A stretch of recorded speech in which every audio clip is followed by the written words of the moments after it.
रामधनुष टूटने की सत्य घटना। बात 1880 के अक्टूबर-नवंबर की है। बनारस की एक रामलीला मंडली रामलीला खेलने तुलसी गांव आई हुई थी। मंडली में 22-24 कलाकार थे जो गांव के ही एक आदमी के यहाँ रुके थे। वहीं सभी कलाकार रिहर्सल करते और खाना बनाते खाते थे। पंडित कृपाराम दुबे उस रामलीला मंडली के निर्देशक थे और हारमोनियम पर बैठ के मंच संचालन करते थे और फौजदार शर्मा साज सज्जा और रामलीला से जुड़ी अन्य व्यवस्था देखते थे। एक दिन पूरी मंडली बैठी थी और रिहर्सल चल रहा था। तभी पंडित कृपाराम दुबे ने फौजदार से कहा, इस बार वो शिव धनुष हल्की और नर्म लकड़ी की बनवाएं ताकि राम का पात्र निभा रहे 17 साल के युवक को परेशानी न हो। पिछली बार धनुष तोड़ने में समय लग गया था। इस बात पर फौजदार कुपित हो गया क्योंकि लीला की साज सज्जा और अन्य व्यवस्था वही देखता था और पिछला धनुष भी वही बनवाया था। इस बात को लेकर पंडित जी और फौजदार में से कहा सुनी हो गया। फौजदार पंडित जी से काफी नाराज था और पंडित जी से बदला लेने को सोच लिया था। संयोग से अगले दिन सीता स्वयंवर और शिव धनुष भंग का मंचन होना था। फौजदार मंडली जिसके घर रुकी थी उनके घर गया और कहा, रामलीला में लोहे के एक छड़ की जरूरत आन पड़ी है, दे दीजिए। गृहस्वामी ने उसे एक बड़ा और मोटा लोहे का छड़ दे दिया। छड़ लेके फौजदार दूसरे गांव के लोहार के पास गया और उसे धनुष का आकार दिलवा लाया। रास्ते में उसने धनुष पर कपड़ा लपेटकर और रंगीन कागज से सजा के गांव के एक आदमी के घर रख आया था।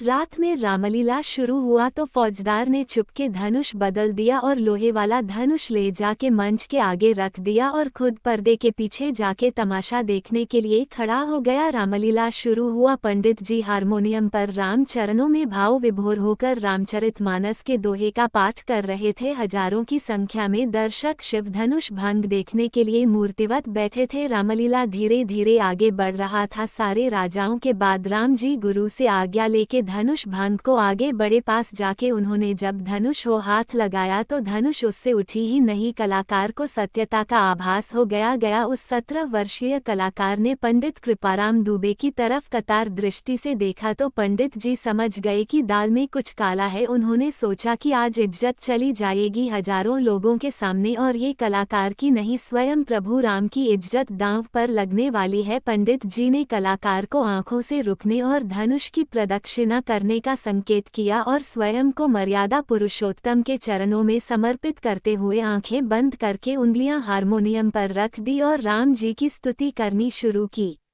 जिन लोगों ने ये लीला अपनी आंखों से देखी थी बाद में उन्होंने बताया कि इस इशारे के बाद जैसे पंडित जी ने आंख बंद करके हारमोनियम पर हाथ रखा, हारमोनियम से उसी पल दिव्य सुर निकलने लगे। वैसा वादन करते हुए किसी ने पंडित जी को कभी नहीं देखा था। सारे दर्शक मूर्तिवत हो गए। नगाड़े से निकलने वाली परंपरागत आवाज भीषण दुंदभी में बदल गई। पेट्रोमैक्स की धीमी रोशनी बढ़ने लगी। आसमान में बिन बादल बिजली कौंधने लगी और पूरा पंडाल अद्भुत आकाशीय प्रकाश से रह रह के प्रकाशमान हो रहा था। दर्शकों के कुछ समझ में नहीं आ रहा था कि क्या हो रहा और क्यों हो रहा। पंडित जी खुद को राम चरणों में आत्मापित कर चुके थे और जैसे ही उन्होंने चौपाई कहा, लेत चढ़ावत खैचित गाड़ी तहु न लखा देख सबू ठाड़ी, तेही छन राम मध्य धनु तोरा, भरे भुवन धुनि घोर कठोरा। पंडित जी के चौपाई पड़ते ही आसमान में भीषण बिजली कड़की और मंच पर रखे लोहे के धनुष को कलाकार ने 2 भागों में तोड़ दिया। और लोग बताते हैं कि ये सब कैसे हुआ और कब हुआ, किसी ने कुछ नहीं देखा। सब एक पल में हो गया। धनुष टूटने के बाद सब स्थिति अगले ही पल सामान्य हो गई। पंडित जी मंच के बीच गए और टूटे धनुष और कलाकार के सन्मुख दंडवत हो गए। लोग शिव धनुष भंग पर जय श्री राम का उद्घोषणा कर रहे थे और पंडित जी की आंखों से श्रद्धा के आंसू निकल रहे थे। राम सबके है, एक बार राम के होकर तो देखिए। जय श्री राम। तो दोस्तों ये कहानी आप सभी को कैसी लगी कमेंट में ज़रूर बताएं और हमारे चैनल से जुड़े रहने के लिए सब्सक्राइब करें।